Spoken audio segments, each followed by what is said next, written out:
My dear students, आज हम लोग equivalent resistance of balanced and unbalanced wheat stone bridge का निकालना सीखेंगे। यानी व्हीट स्टोन ब्रिज क्या होता है?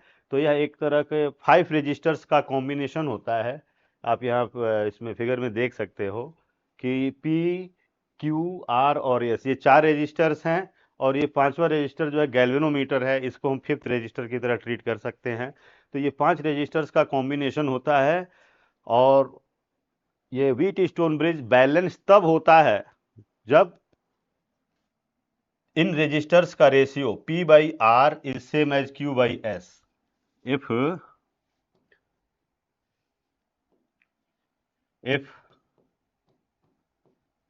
P by R is equal to Q by S, then wheat stone bridge is said to be balanced. Wheat stone bridge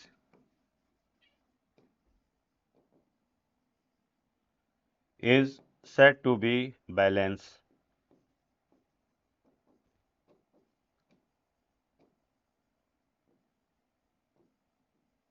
और अगर ये व्हीट स्टोन ब्रिज बैलेंस्ड है तो इसका मतलब कि ये जो बीच का जो गैल्वेनोमीटर है, इससे कोई करंट नहीं जाएगी, no current through the galvanometer.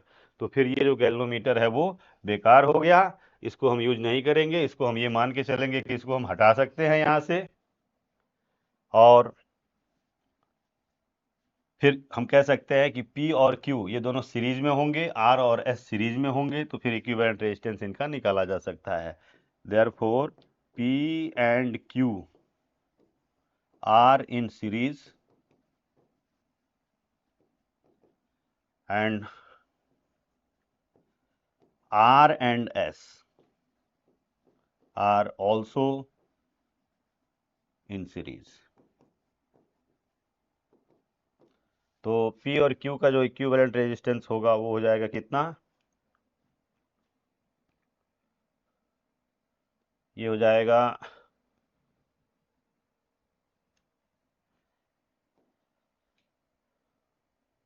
Equivalent resistance across AC ABC, equivalent resistance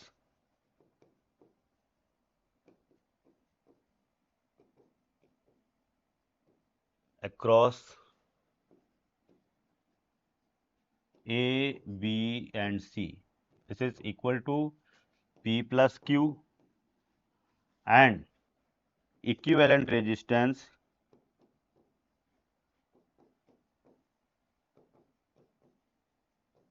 across ADC. A, D and C. This is equal to R plus S। और ये जो रेजिस्टेंस हैं P plus Q and R plus S, ये दोनों आपस में parallel में होंगे। तो हम पैरेलल कॉम्बिनेशन का फॉर्मूला अप्लाई कर देंगे। इसके लिए हम पैरेलल कॉम्बिनेशन का फॉर्मूला अप्लाई कर सकते हैं। क्या होगा? 1/R equivalent is equal to 1/P plus Q plus 1/R plus S. तो बैलेंस्ड व्हीट स्टोन ब्रिज में इक्विवेलेंट रेजिस्टेंस निकालना आसान है। ये कोई बहुत ज़्यादा रॉकेट साइंस वाली बात नहीं है, बहुत टफ बात नहीं है। लेकिन अक्सर जेई के क्वेश्चंस में, जेई मेंस में या एडवांस में या नीट के लिए जो बच्चे प्रिपरेशन कर रहे हैं, उनको जो व्हीट स्टोन ब्रिज दिया जाता है वो बैलेंस्ड नहीं होता है। तो जब बैलेंस्ड नहीं हो तो ऐसे सिचुएशन में हम कैसे व्हीट स्टोन ब्रिज का इक्विवेलेंट रेजिस्टेंस निकालेंगे, ये हम आगे बता रहे हैं आपको।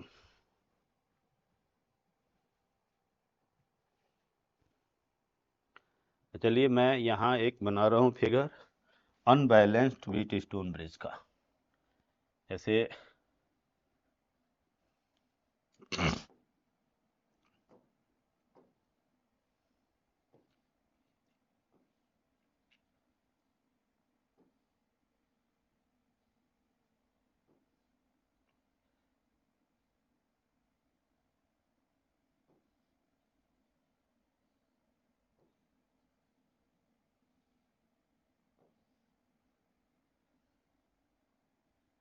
ये सपोज करिए R1 है और ये है R2।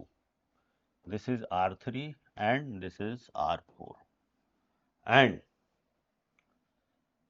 R1 upon R2 is not equal to R3 upon R4।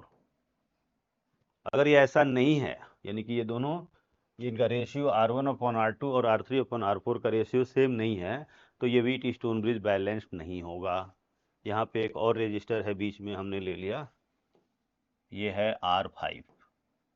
ठीक है, तो ये व्हीट स्टोन ब्रिज क्या है, बैलेंस्ड नहीं है। क्यों? क्योंकि R1 upon R2 is not equal to R3 upon R4। ऐसे सिचुएशन में हम कैसे इक्विवेलेंट रेजिस्टेंस निकालेंगे? तो ध्यान दीजिए, इसके लिए हम थोड़ा सा, जो बीटेक की क्लासेस में यूज होते हैं ना, delta two star conversion. Actually आप ये जो देख रहे हैं ना, ये ट्राइंगल के शेप में, इसका मैं नाम दे दे रहा हूँ, A B C and D. तो ये जो ट्राइंगल के शेप में है ए बी सी, यह क्या है, डेल्टा, इसको हम डेल्टा कहते हैं। इसको हम चाहें तो स्टार में कन्वर्ट कर सकते हैं। स्टार में कैसे कन्वर्ट करेंगे, मैं थोड़ा इस फिगर को बड़ा कर देता हूँ, तब आपको और ज़्यादा समझ में आएगा। यस, तो इसके लिए हम क्या करेंगे कि इसके बीच में, ध्यान दीजिए, यहाँ से एक रजिस्टर ऐसे बनाएंगे, फिर से यहाँ से एक रजिस्टर ऐसे बताएंगे, और एक रजिस्टर यहाँ बीच में बनाएंगे। चलिए मैं इसको नाम दे दे रहा हूँ, ये किसके बीच में है, R1 R2 R3, यही तो दिया गया है। चलिए इसको मैं लिख दे रहा हूँ RA RA RB and RC। ठीक है, तो जब हम इस डेल्टा को स्टार में कन्वर्ट करेंगे, ये क्या है, स्टार के शेप में दिख रहा है ना, देख सकते हैं आप कि ये स्टार के शेप में हो गया। तो ऐसे में आर ए की जो वैल्यू होगी, ध्यान दो, आर ए की जो वैल्यू हम निकालेंगे, ये एक्चुअली किसके बीच में आ रहा है, R1 और R2 के बीच में। तो इसका मतलब हुआ R1 इंटू R2 अपॉन, फिर इन तीनों का सम, तीनों रेजिस्टेंस R1 R2 और R5 दिया गया है यहाँ पे, तो इनका सम R1 plus R2 plus R5। इस फॉर्मूले को यूज करके आप RA निकाल सकते हैं। फिर RB, RB जो है ये R2 और R5 के बीच में है, तो इन दोनों का प्रोडक्ट करना है, R2 into R5 upon R1 plus R2 plus R5। ठीक है, और ऐसे ही हम निकाल लेंगे RC। ध्यान दीजिए, यानी कि ये RC, तो जो RC है ये होगा, ये दोनों किसके बीच में है, ये RC जो है वो R1 और R5 के बीच में है, तो R1 into R5 upon R1 plus R2 plus R5। तो इस तरीके से हमको RA RB और RC मिल जाएगा। तो जब RA RB और RC मिल जाता है, इसके बाद हमें क्या करना है कि हमको इन्हें भूल जाना है, किनको, R1 R2 और R5 को, इनको हमें, मैं इरेज कर दे रहा हूँ इसको, ये आप इसको ऐसे भूल जाओ, इसको भी भूल जाओ, और इसको भी भूल जाओ। तो चलो मैं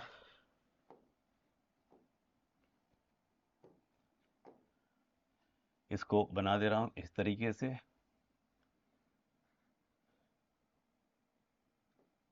ये ऐसे, और ये यहाँ पे इस तरह से कनेक्ट हो गया।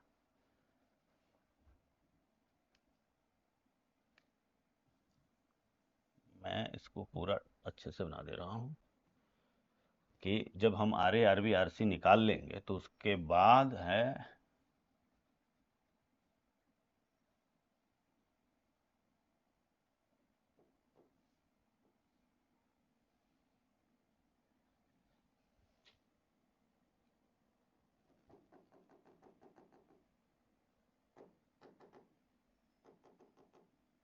हाँ, तो हमें इसमें इरेज कर देना है R2 R5 और R1 को। R2 को हटा दिया हमने यहाँ से थोड़ा सा,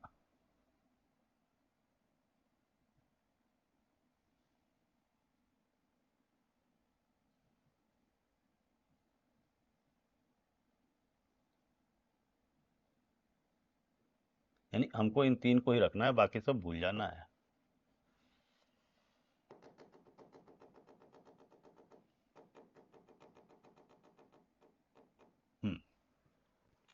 फिगर थोड़ा सा बड़ा हो जाता है ना तो आसानी से आपको समझ में आता है। चलिए इसको मैं थोड़ा बड़ा कर दे रहा हूँ। हाँ, तो इसमें से इरेज हमको करना है किसे, ये हटा दिया हमने, R1 हटा दिया, फिर इस R5 को हटा दिया। यानी हमने क्या किया कि डेल्टा को स्टार में कन्वर्ट कर दिया, डेल्टा को हमने स्टार में कन्वर्ट कर दिया। ये हमारा हो गया, ऐसे देख सकते हैं आप। और ये है RA, ये है sorry RA RB and this is RC। तो आप देख सकते हैं कि RA RB और RC, ठीक है। इसमें क्या है कि अब ये RC और R3 जो है क्या है, सीरीज में होंगे। फिर से RB और R4 सीरीज में होंगे। इनका जो इक्विवेलेंट आएगा RC और R3 का, वो और इसके साथ RB और R4 ये आपस में पैरेलल में होंगे। और जो इसके पूरे का इक्विवेलेंट आएगा वो इसके साथ सीरीज में होगा R5 के। तो फिर इसके बाद आप आसानी से इसको निकाल सकते हैं। तो चलिए इस पर एक हम क्वेश्चन करके देख लेते हैं जो ज़्यादा बेटर रहेगा। एक क्वेश्चन है कि व्हीट स्टोन ब्रिज के जो रजिस्टर्स हैं ये हमें कुछ इस तरह से दिए गए हैं।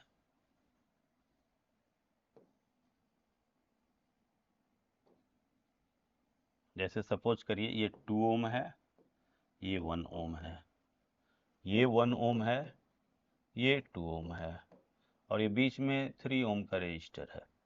हमें इक्विवेलेंट रेजिस्टेंस निकालना है इस पॉइंट ए और बी के अक्रॉस, ए और बी के अक्रॉस इक्विवेलेंट रेजिस्टेंस हमको निकालना है। तो हम देख सकते हैं यहाँ पे कि 2/1, यानी कि this is R1, this is R2, R1/R2, this is not equal to 1/2। इसका मतलब क्या कि ये व्हीट स्टोन ब्रिज जो है ये बैलेंस्ड नहीं है, ये इक्वल नहीं है, तो इसका मतलब बैलेंस्ड नहीं है। तो बैलेंस्ड नहीं है तो फिर इसमें हमको delta two star conversion apply करना होगा। हम चाहें तो किरचॉफ वोल्टेज लॉ से भी कर सकते हैं, लेकिन उसके लिए बहुत सारे इक्वेशंस उसमें बन जाएंगे और उसको सॉल्व करने में काफ़ी टाइम लग जाएगा। तो चलिए हम यहाँ पे अप्लाई करके देखते हैं जो हमने पीछे बताया था।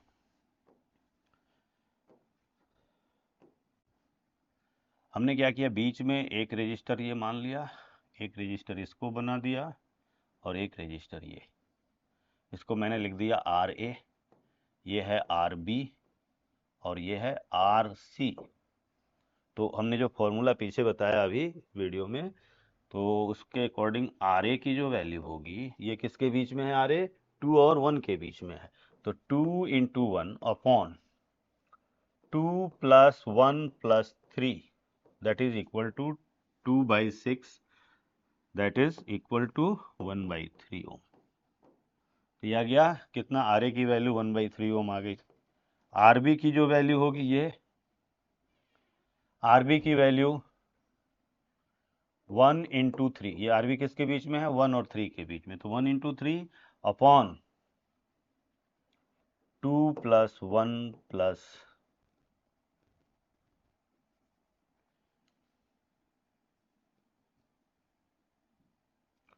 2 + 1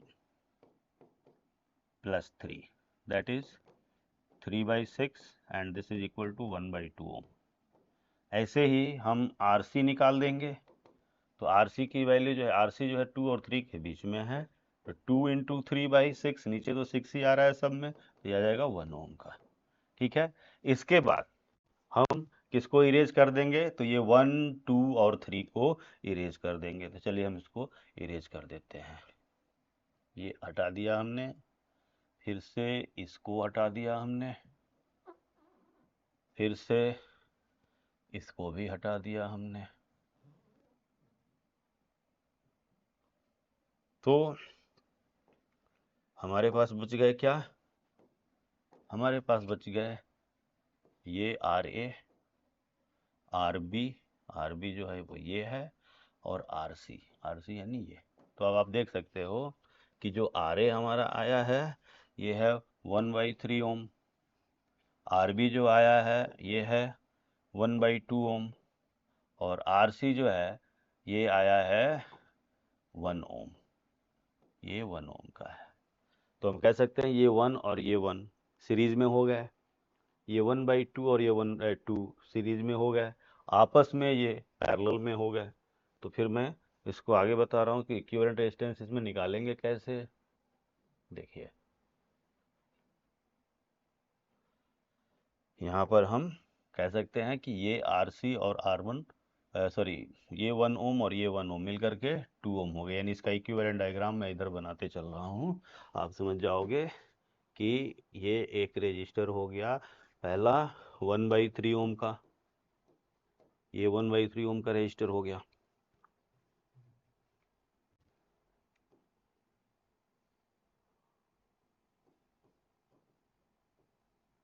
ओके, फिर इसके बाद ये जो दोनों हैं ये मिल करके कितने हो जाएंगे, ये हो जाएंगे 2 ओम। फिर से ये 1/2 और 2 मिल करके कितने हो जाएंगे, 2.5 ओम। सीधे लिख दीजिए आप, ये हो गया 2.5 ओम।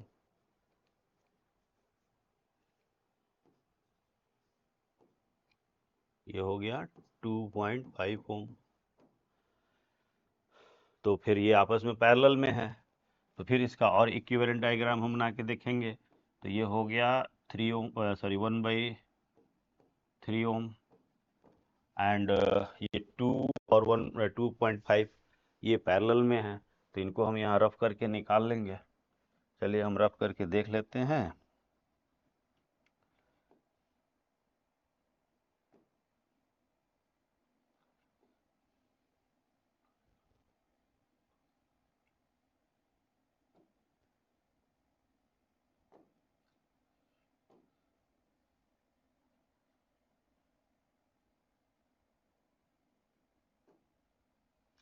हाँ, इनका आ जाए कितना 1,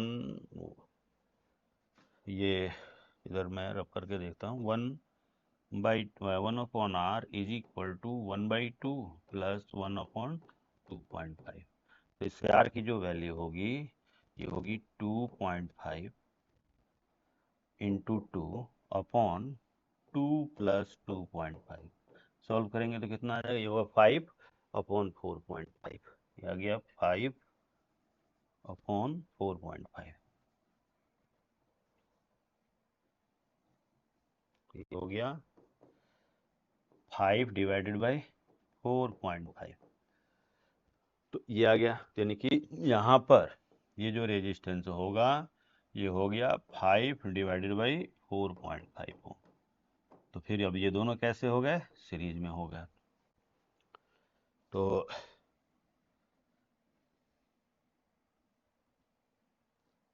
ये दोनों सीरीज में आ गए, तो फिर इसके बाद इसका इक्विवेलेंट कितना होगा वो आप निकाल सकते हैं। इसका इक्विवेलेंट होगा यहाँ से 1/3 ओम, यानी कि हम R इक्विवेलेंट लिख देंगे यहाँ पे, R equivalent of the circuit that is 1/3 ohm plus 5/4.5 ओम। तो इसको सॉल्व कर लेंगे हम। 50/45, नीचे एलसीएम हो गया 45 और ये हो गया 15 और ये हो गया 10 इंटू 5 50। तो ये आ गया कितना 65/45, इतना ओम। आगे आप फर्दर सॉल्व कर सकते हो। तो ये था डेल्टा को स्टार में कन्वर्ट करके सॉल्व करने का तरीका।